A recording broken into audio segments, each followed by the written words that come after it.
Hello everybody, well that was stressful with some kind of technical issue there. Thank you for all of you hanging around with your great patience. I've no idea what went on. It wasn't working, then it wasn't working, and then finally I just tried again and it did work. So like many technical things, just keep bashing it until the right thing happens. Well, it's fantastic that I hope you're all still there to watch this. And let's get cracking with the lesson. So we're working on written comprehension skills today. Now I flagged this as being about more basic skills, but that doesn't just mean that it's for beginners. Yes, if you're a beginner, this should be very useful, but if you're somebody more advanced, then working on your core skills, coming back and making sure that you're doing the simple things well is really, really, really important, whether it's comprehension or whether it's anything else. Now the worksheet for today's lesson, which includes things like the text that we're going to be looking at. Oh, great, and I've got something else that doesn't work. I'll have to look at sharing the text again in a little bit, but we'll worry about that this second. Things like the text for today's lesson is linked in the video description, so don't forget to click on that and have it open. You can also print it out if that's useful. And certainly if you have a go at the exercise afterwards, you'll want to have the worksheet so you can do it. Also have a look at the other links in the video description. So there are links to things like 11 Plus Lifeline, and I've actually got my new voice marking service for 11 Plus Lifeline, where I provide written voice and video comments on your work from me, so you can enjoy having me telling you what you're doing wrong and what to do better and all that kind of thing. Anyway, enough of all that. So we have got a comprehension exercise to look at today. Here are some of the questions. I'm not planning to cover the entire exercise. We're going to work through, we're going to cover some of it, and then when we've done enough, I'll leave it and we might come back to the rest of it on another occasion. That's a much more sensible way to do it rather than having a massive lesson. Loads of people asking for shout outs. I'm going to pick one lucky person at random. Amanda says, I'm new, can I have a shout out? Amanda, a big shout out for you.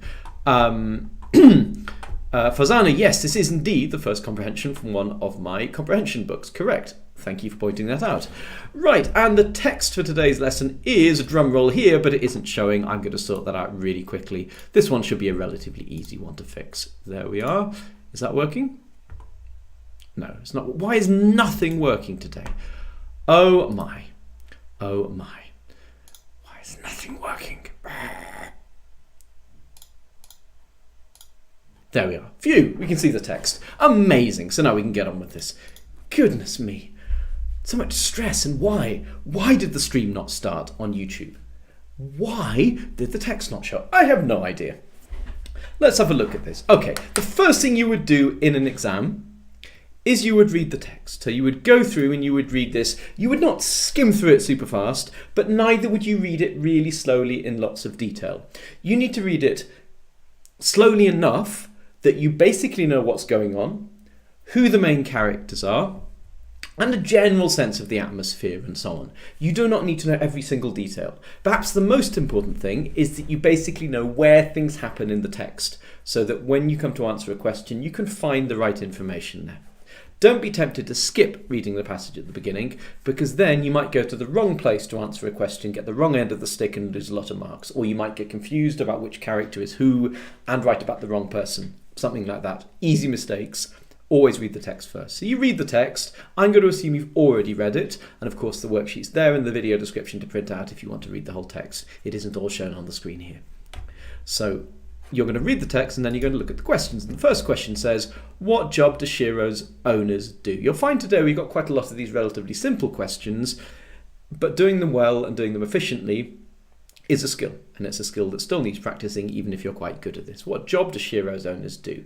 So we go into the text. Where do we look? Well, the first question is very likely to be dealing with the early part of the text. Okay, I should have a arrow. Let's go for green. How about that? So we're going to be looking probably round about here for the job that they do. Long, long ago, there lived an old man and his wife who supported themselves by farming a small plot of land. Okay, by farming a small plot of land. They supported themselves by doing this, so that means by definition it's their job, because it's what allows them to live.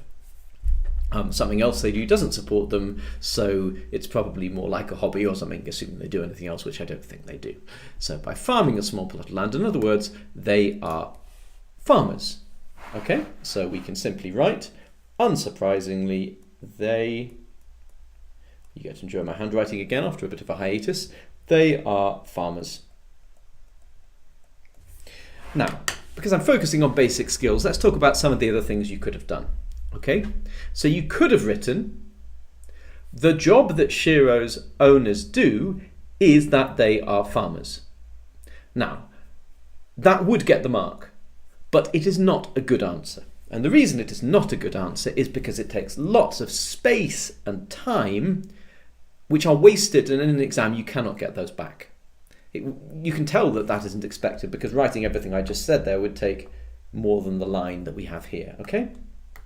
So do not waste time repeating the question. It isn't a good use of exam time. It won't get you any extra marks. It's just a waste. There's a reason why your teachers at school might tell you to repeat the question, and that is because by repeating the question you focus on making sure that you are answering what's there and not something else. So it's fine to do for your early comprehension training, but once you're into learning exam skills you need to scrap that and stop repeating the question. Okay? It just throws away time and space. Other things people might say, they might say they farm a small plot of land. Now that's okay. There's nothing wrong with that, but look at the question. It says, what job? It doesn't say where do they do the job. And you can see there's only one mark available. So those things tell you very clearly that you aren't expected to write about the small plot of land. So we end up with this really simple answer, they are farmers. Okay? Something else you probably shouldn't write is just farmers. Okay? You'd probably get the mark, but there's an expectation in a written comprehension test that you're going to write in full sentences, okay? With a subject, they, a verb, are, and whatever, farmers, okay? I think that's about all that I need to say about that. Oh yeah, an exception to what I just said. If the question says write down or list, then you don't need to write full sentences because those things mean not in full sentence form. So picking some examples from the comments here. Una, if I've said that right, says Shiro's owner's job is farming. Careful with the apostrophe, which is missing from owners. So it needs to go after the S. Yeah, fine. It's a little bit longer, but it's still pretty succinct, so well done. Ramakrishna has written, Shiro's owners who are extremely kind are a pair of hard-working poor farmers. So that's a really thorough answer. There's loads of information there. And it would definitely get the mark. So basically, well done. However, that would have taken you a while. You've had to find quite a lot of information, put it together and so on. And look at the question. There is one mark available. There's one line given. They clearly are not expecting all that stuff. You can also tell that you've included stuff that isn't needed by virtue of the fact that you've said things that aren't in answer to the question. So for example, they are extremely kind. That is in no way an answer to what job they do. If I said, what job does your mum do? And you said, she is very nice to me. That's a bit like saying, what's the weather like today? There's a car. Okay, so it isn't answering the question. You have answered the question in there. You've said farmers, but most of your answer is beside the point. So if it's clear that there's just one simple thing required for a mark, don't waste time and space doing lots of other stuff. Ali says, please look at my descriptive writing in the comments of the two-toed sloth, please. I know it was 1 week late, but I want to win an easy 11 plus pencil case. Haha, yes, I'm looking out for really good comments, indeed, to win things like pens. I don't think the pencil cases have come yet, but I'm handing out pens. I will have a look at that, don't worry. I'm a bit behind on dealing with the YouTube channel comments, so if anyone's written a comment in the last couple of weeks, last week or so, let's say, it could be that I haven't dealt with it yet. Anyway. Right, onwards. 2, the good old couple are only sad about one thing. A, what is it? Okay, so we go into the text and we try to find out what this is. So let's have a different colour for this. They're sad, so what's a good sad colour? Black will do us, okay? So, their life had been a very happy and peaceful one apart from one great sorrow, and this was that they had no child. Now, I'm talking about basic comprehension here, so let's say that you're thinking, I need to find the word sad, and the word sad is not there. And so you start to panic, okay? But don't just look for the word sad, look for things to do with sadness and happiness. So where can we find sadness and or happiness? Their life had been very happy. Big clue, we are in the right place. And peaceful, apart from one great sorrow. Okay, so maybe you don't know the word sorrow, but you know that it's been happy apart from something, and this was that they had no child. So if the one thing that they are not happy about is the fact that they don't or didn't have a child, that tells you that this is what they are sad about, okay?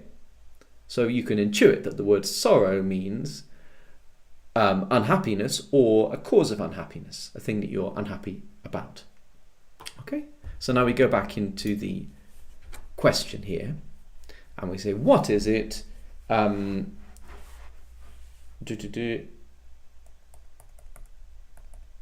It is their lack of a child, or lots of ways of writing this.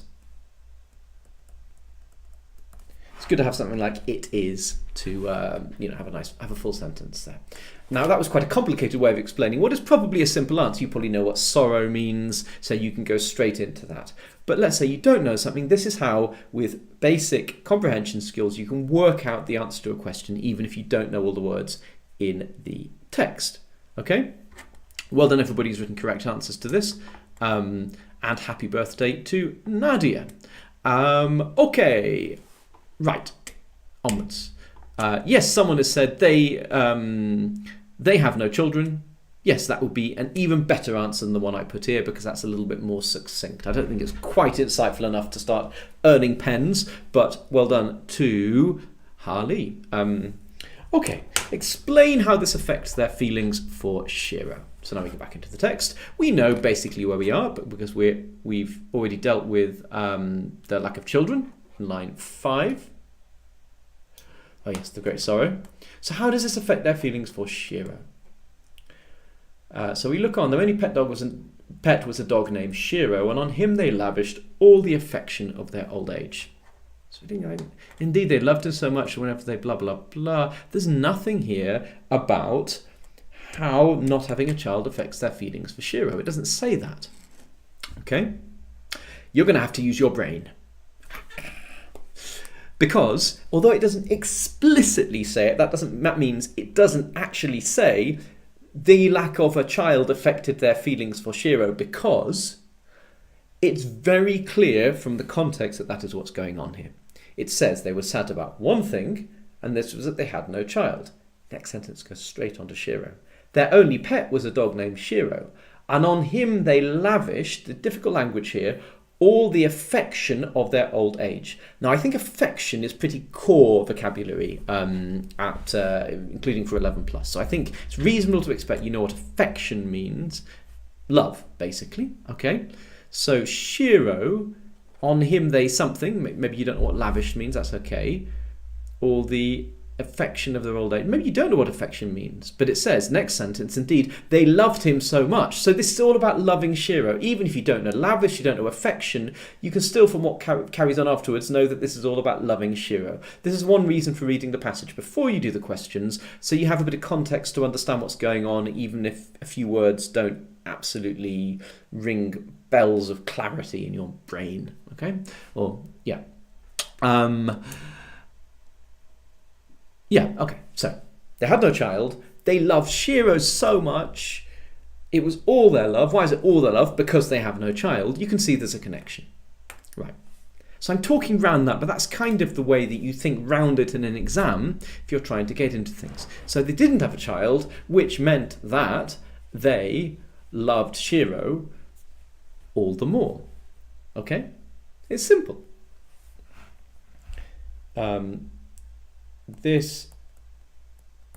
Do we say that... Let's write this in... That is just such bad handwriting. I don't know what to say except to apologise.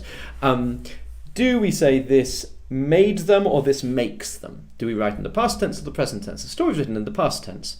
Look at the question. Explain how this affects present tense. So let's write in the same tense as the question. That's always the guide to follow.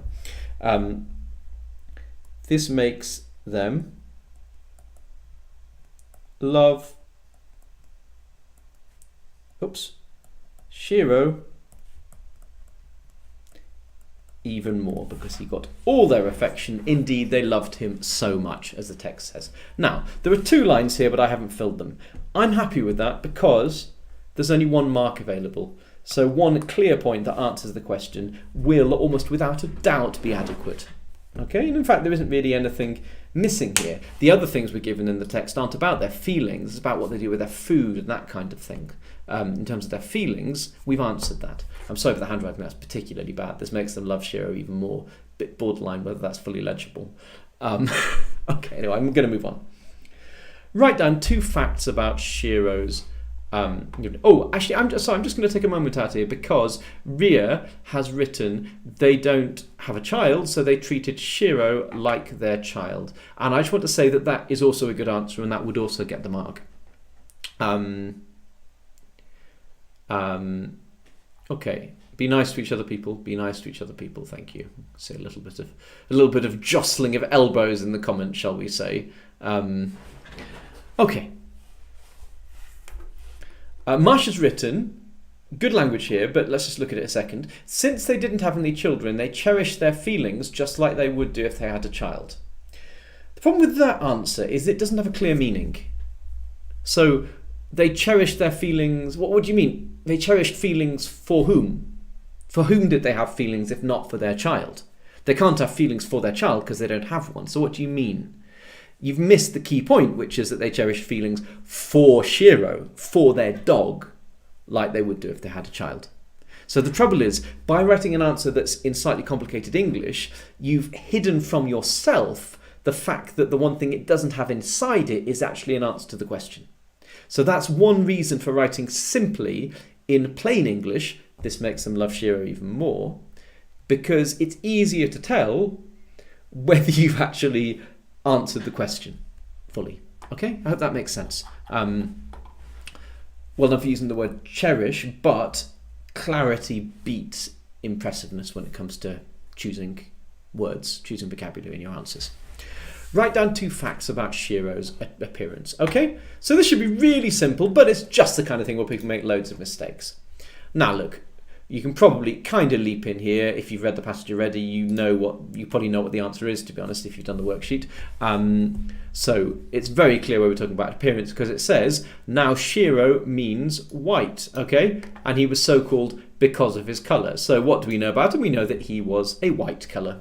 He was a real Japanese dog and very like a small wolf in appearance, okay? So what do we know? We know that he was white and we know that he was like a small wolf. However, a lot of people will lose marks here. You may wonder why. You may wonder why, while in fact being one of them. I'm just going to look at the comments and see if I can nastily pick on anybody who has made one of the common mistakes.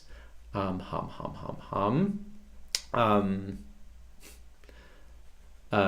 TV, you're right. He is white and he is very small like a wolf and miniature. But that's redundant. So you've said he's very small. So and miniature is just repeating very small. If I was to be picky, it's not completely right. It doesn't say he's very small.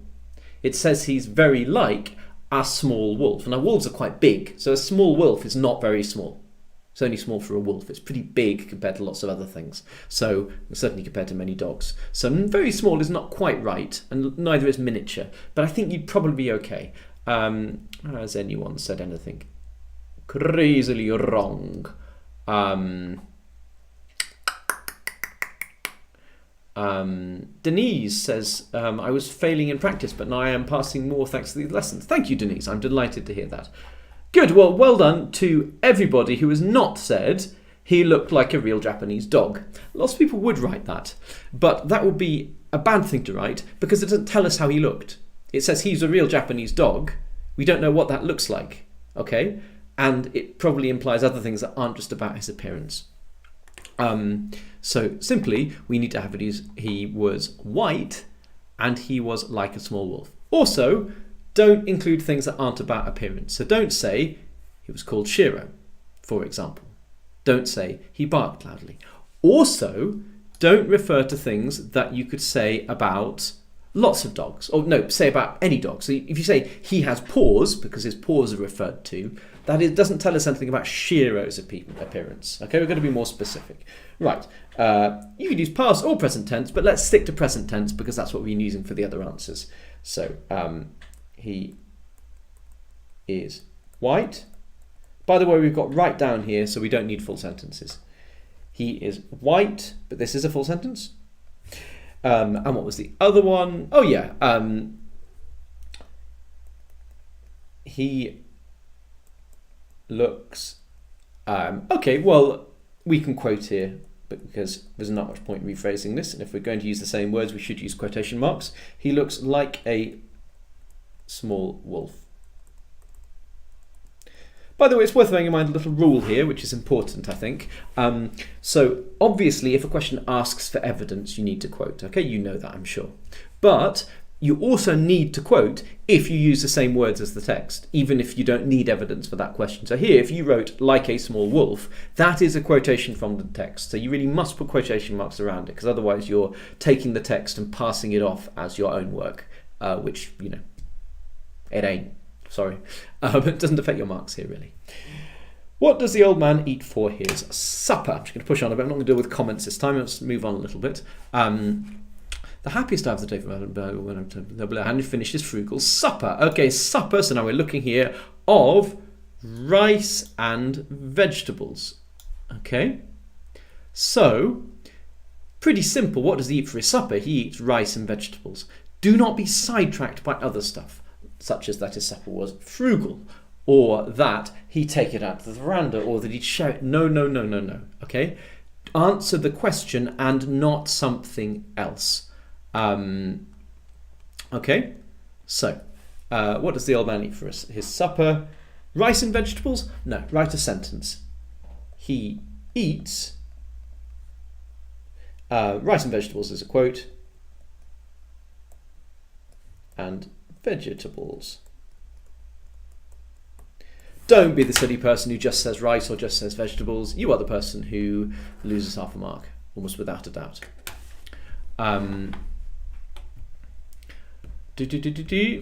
Okay. What's going on here in the comments? Thank you for all the likes. Lovely. People talking about 11 plus lifeline and so on. Someone asking about... Someone says something about voice chat. How do you get to your voice chat place? I think you mean where I give the voice feedback on work that you send to me. That's for 11 plus lifeline members. So have a look at 11 plus lifeline, Google it, or look in the comments underneath. And yeah, it's not chat, but what happens is that you send your work to me and then I send you back a version actually in Kami, which is the software here, and there'll be sort of little dots on it like that, and then you click on, you click on, it is supported, that's just an error, that's an incorrect error message. Then you click on the dot, and up comes a little video or a little voice recording of me saying, this is really interesting, but there might be a better way of saying what you've put here. For example, blah, blah, blah. So if you just can't get enough of me talking rubbish, and you want me to talk rubbish about your work, then that's the way to achieve it. Right, anyway, back into what we're doing here. Explain why the happiest hour of the day, both for the old man and his dog, lines 14 to 15, is when the man finishes his supper. Okay, right. So we're doing basic comprehension skills here, so we mustn't neglect things like properly reading the question. Tripti Patel is one quotation mark, okay. Yes, just be consistent, okay? So if you're going to use single quotation marks, Do that throughout a piece of work. Don't mix up double and single, because then you're implying that they have different meanings, and that can create difficulties. But yes, it's fine.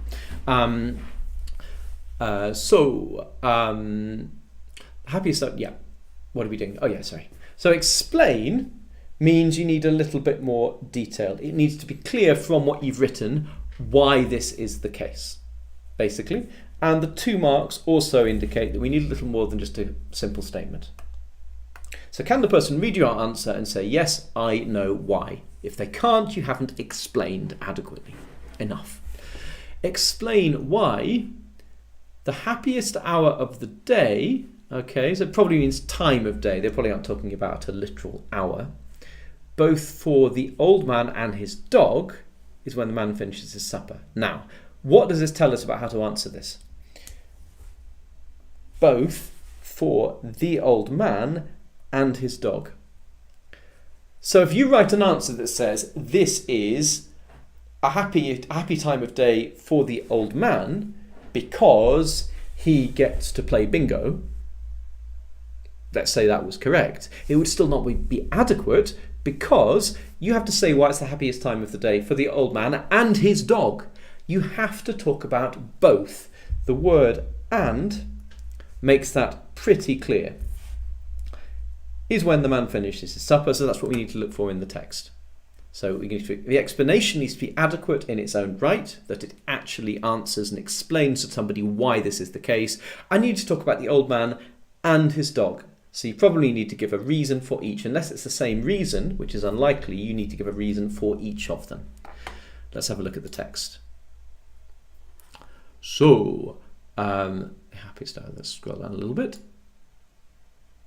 Happiest hour of the day, both for the old man and his dog. So another colour, why not? Okay, so here we are. So that's where the bit referred to in the question was when the man returned from his work in the field. Okay. And having finished his frugal supper, so that's in the question, why we're told it's after he finished his supper, of rice and vegetables, we know that, would take what he'd saved from the meal out to the little veranda that ran round the cottage. So the happiest time is when he takes his food out to the veranda. So can we write, the happiest time of day is when he takes his food out to the veranda? No, okay, because we have to explain why. Whenever you have an idea for what might answer the question, always check with the question whether it is actually an answer. So this would not be. We need the why. Let's focus on that. Focus, people. Sure enough, Shiro was waiting for his master. Is that an answer? No. And the evening tidbit. Okay, so he gets fed by his master. And in fact, we learnt earlier on that these old people actually go hungry sometimes, so they have enough to feed the dog. Then the old man said, "Chin chin," and Shiro sat up and begged, and his master gave him the food. And now we go on to something else, next door to the good old couple. So we can see we've finished with that. So we haven't got an exact answer. Again, we have to infer the answer from what's there. A lot of people say they find inference difficult. This is an example of inference. It's fairly easy inference, but it's still inference, because we are asked why this is the happiest hour of the day. And the passage doesn't directly answer. It doesn't say why it's the happiest time of the day. It just says what happens. So we have to go from what happens and infer why that is so happy for each person. We just need to be sensible.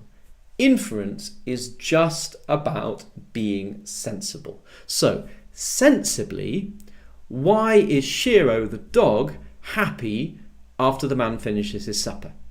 Well, what happens? He goes around and feeds Shiro. How do we know that Shiro likes being fed? Because he's waiting there for this that happens each evening. Okay? So it's happy for Shiro because he likes being fed. Duh. Okay? Not so hard. Why is it happy for the old man? Well,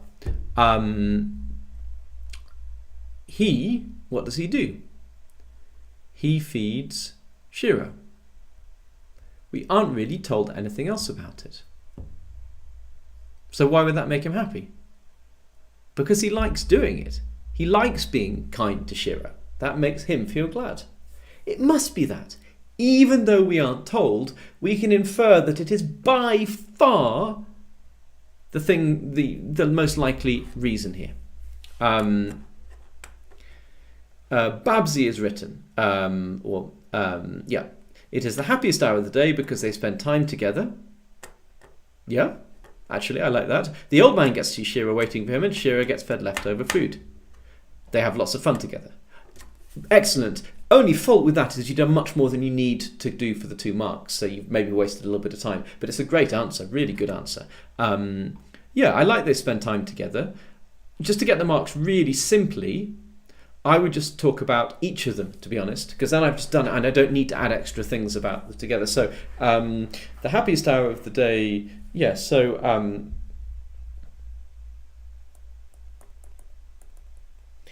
so it is happy for Shiro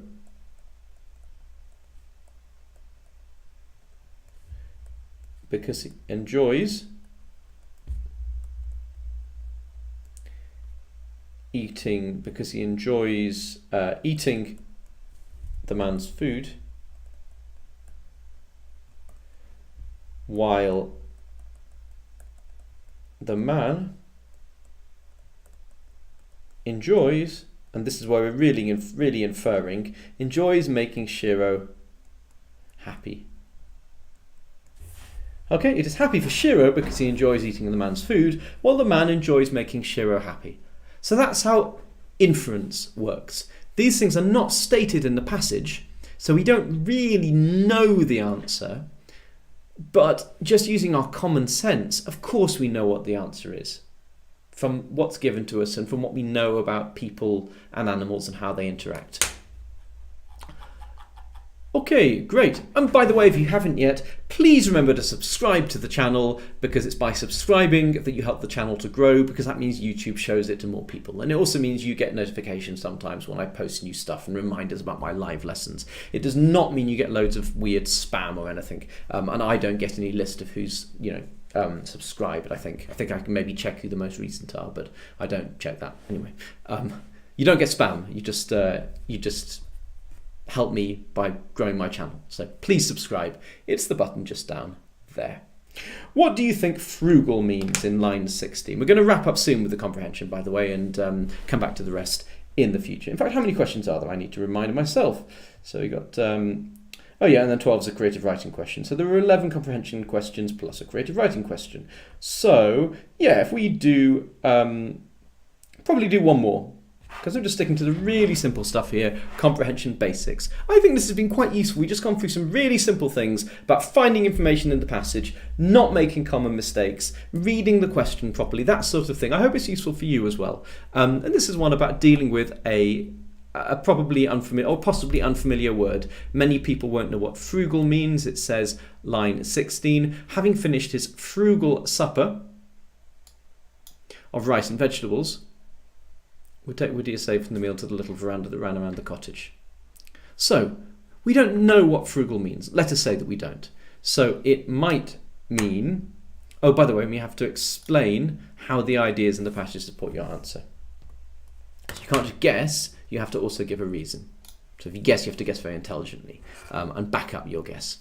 I should say, if you give a wrong answer but explain it very logically, you might still get some credit here for a good explanation. So, having finished his frugal supper of rice and vegetables. Now, what do we know about the supper at this point? Well, we know that he takes the leftovers out and feeds them to Shiro, right?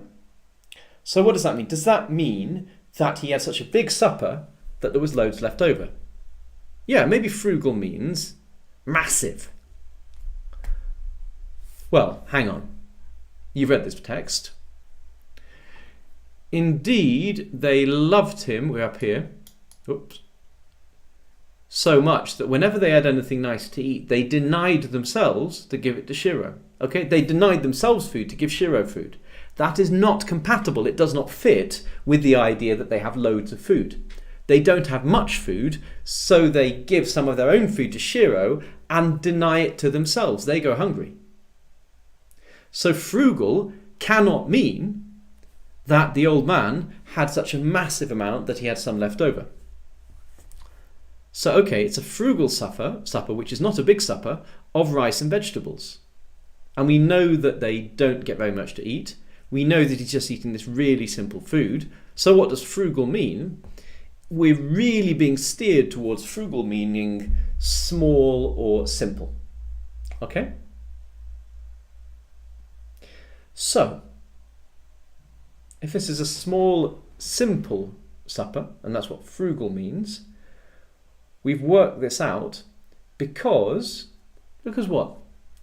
Because the old man just eats rice and vegetables, and also because he goes hungry, he denies himself, which implies there isn't very much of it. So they're the two bits of information we're working with here. Going back to the question, well, there are only 3 lines?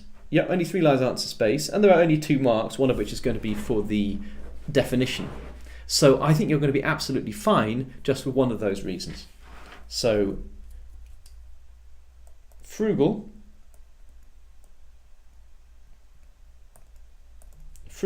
means simple. You'd also get the mark if you wrote small. But both in the meaning of frugal, actually. Frugal means simple. This is clear from, okay, I'm being a bit wordy here, but never mind, not massively, from the fact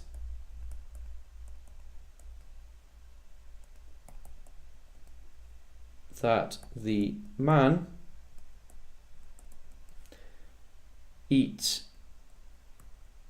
only rice and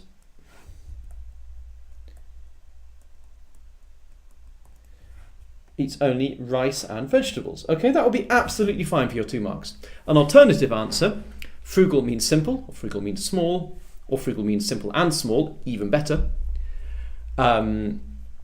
Because the man denies himself food to feed Shiro, which means that he doesn't get to eat very much. Okay, that would also be fine, something along those lines.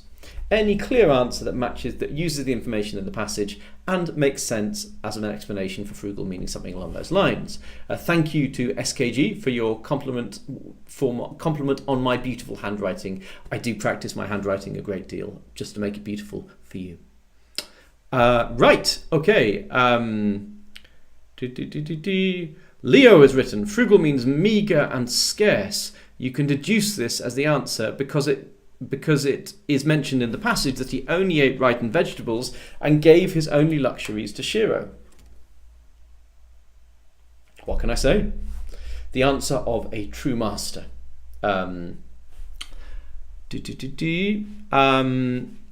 Yathart has written, I think frugal means cautious. Not quite right, because the man uses some spare food for Shiro, so he has to be careful how much food he eats. I see what you're doing there, but it's a very circuitous reasoning. So he gives spare food to Shiro, therefore he has to be careful how much he eats. But then would you be applying frugal to his supper? I think then, if frugal meant cautious, so you wouldn't say his cautious supper, you would say the man was cautious after eating his supper. Or, no, cautious while eating his supper, but you wouldn't say this. I guess it's wrong anyway, but I think don't overcomplicate things.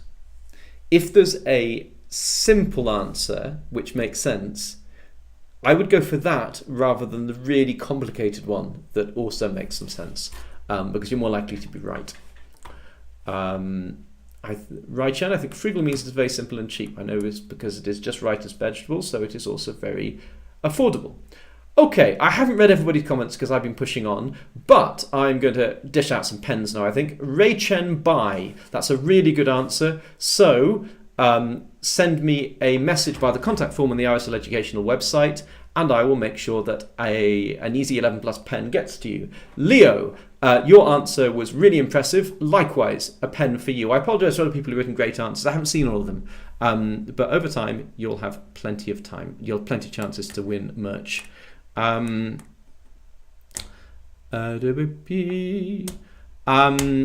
Una, not quite. You've written they are farmers, so they eat simple, plain, homemade food.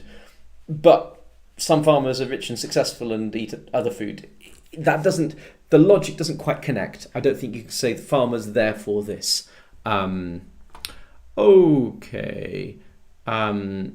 Niaj has correctly defined what frugal means. I think maybe copied from a dictionary, but you haven't actually answered the question here. That's fine. You've given a definition, which is helpful for people, but it wouldn't do as an answer here. You haven't explained it based on the text. Okay, someone guessing frugal means unpleasant. No, frugal doesn't need to mean unpleasant or nasty. You can eat frugal food that's very tasty. You can live frugally and be very happy. Frugal doesn't mean bad, it just means simple. Simple things can be great, honestly. I'm quite simple, and oh yeah, I get your point actually.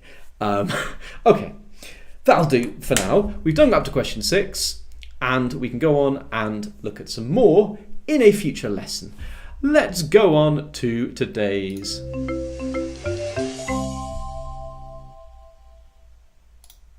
tip of the week. Is dead simple and very relevant to what we're doing here.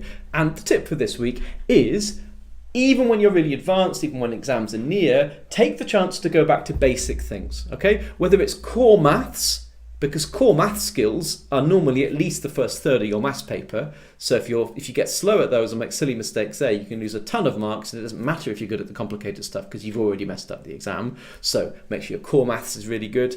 Make sure your times tables are really strong. In English, make sure that core skills like spelling and grammar remain strong. Don't let them slip because you've gone on to concentrate on more difficult things. Always come back to the basics. With something like comprehension, make sure you come back to these basic core comprehension skills, because they are going to be part of any comprehension exercise. They will save you time, they will stop you losing silly marks. Yeah, it's self-explanatory, it's basic. Come back to the basic, apparently self-explanatory things. If you don't practice them, you will forget them, and you will lose marks that you don't need to lose, okay? So don't just get more and more and more complex in your practice. Simple as that. And now let's go on to of course, your favourite section.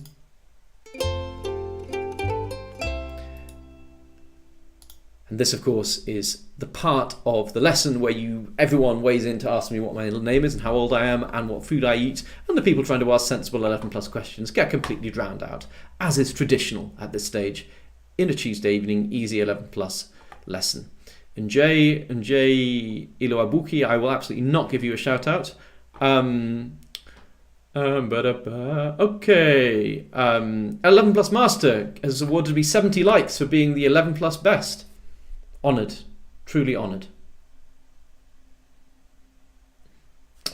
Right. Harley, yes, I said I'll look at your description. Okay?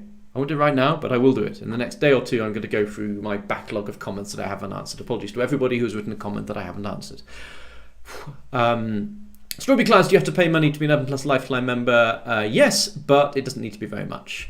If you want to send me work for voice feedback, that of course costs a bit more because that takes up big chunks of my time. So naturally, I charge for it because otherwise I, would be eating very frugally, like the man in the story. Azzy, are the pens and cases out yet? The pens are around, the pencil case is not quite yet, but I think they'll be coming in next day or two. Babsy, what would you do if there's a question that's really hard in the timed exam, and where would it show up? I mean, that's the kind of how do I do 11 plus question. Watch my videos, I think, is the answer to that. Gregorge says, Gregory, perhaps, not sure, apologies. How do you win merch? By writing really good comments and doing good stuff and impressing me. Your comments disappeared, but I think you were saying something nice. No, you have to work a bit harder than that for some merch, I think. I was tempted, but then everyone would get one. Can you make a video on transformations, asked Tony. I think I have. Look in the maths, I'm pretty sure there's one on that kind of stuff. It isn't called transformations, but have a rummage around, you'll find something. Raychen Bai says, please give me the link. If you mean the link to 11 Plus Lifeline, look in the video description. People, how many times do I have to say this? Also, there's an amazing website you have probably not heard of called Google, okay? You'll work out how it works. You'll be amazed when you discover Google. It's really useful. Okay. Subomi, I did a comprehension on 11 Life and I don't know how to send it. If you're a Platinum member, you will have had an email about how to send me work. Yeah, if you're puzzled, this isn't the place. Send me an email if you've got queries about how to send me your work. That's the best thing. Do standardization and catchment have a detrimental effect on your 11 plus score? Well, they can do. Obviously, standardization means some people effectively go up and some effectively go down. So, yeah, of course, can do. Catchment doesn't affect your 11 plus score. I'm not sure whether they change the score. And I think normally with catchment, they just give marks. They give places first to people within catchment. Maybe they do use it. I don't know. I'm not sure. Don't ask me. I'm not a grammar school admissions criteria expert. I'm more into learning skills for exams. That's my thing. How do we get correct inference of a text? I once read a text, but it was something else. You once read a text, but it was actually a blue whale. I don't know what you're asking really. If you mean how do you infer something, rewind this lesson to the bit where I talk at length about inference.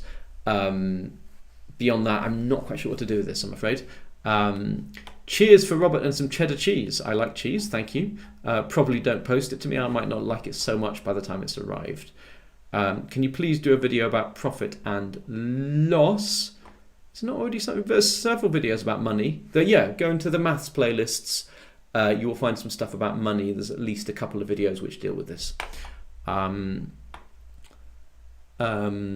Madhu, vocab is a little hard for me, so do you have any tips, Robert? Yeah, when you find words that you'd like to be able to use more, write them down and learn them and practice using them. Because actively writing down and actively learning is important, or you won't learn new words properly. And the only way to really get them into your system is to practice using them. So those things need to go together. Learning vocab is actually quite simple. You just have to be committed to it, really. If you just go around just reading stuff and going, oh yeah, I'm reading stuff and my vocab's going to improve, maybe, probably not. You have to be a little bit more active than that. You have to write down the words, learn them and use them. And that's how your vocab's actually going to improve. How can you revise better for the exam? By binge watching my videos, of course. People still writing answers to earlier questions. Fantastic that you're so engaged. I'm going to wrap up very soon. What is the most important subject in the exam? Well, I mean, some exams might give more marks to a certain subject, but really all of them are important. All the ones that are going to be tested in your style of 11 plus. The most important subject for you right now is probably the one where you're weakest, because it's probably the one that you're avoiding revising because you don't enjoy it so much, and it's probably the one that's likely to let you down. And so it's always worth thinking which are the areas where I'm weak and really put some time into working on them so that they are no longer your weakest areas. Last question or two now. Are flashcards good for vocabulary? Yes, if you make them yourself, is my opinion. Flashcards are really useful if you've gone for the business of making them. If you've found the words, thought about them, chosen the words to write down, made the flashcards, then the flashcards can teach you a lot, because that's a really important part of the learning process. In my opinion, if you just buy a box of pre-made flashcards and go through them, you don't learn so much. So yes, but make your own flashcards. And there are good apps for flashcards as well that you can use, like Anki and that kind of thing. Doesn't work best for everybody. It depends. People have their own learning styles. Right, I'm going to pick one last question.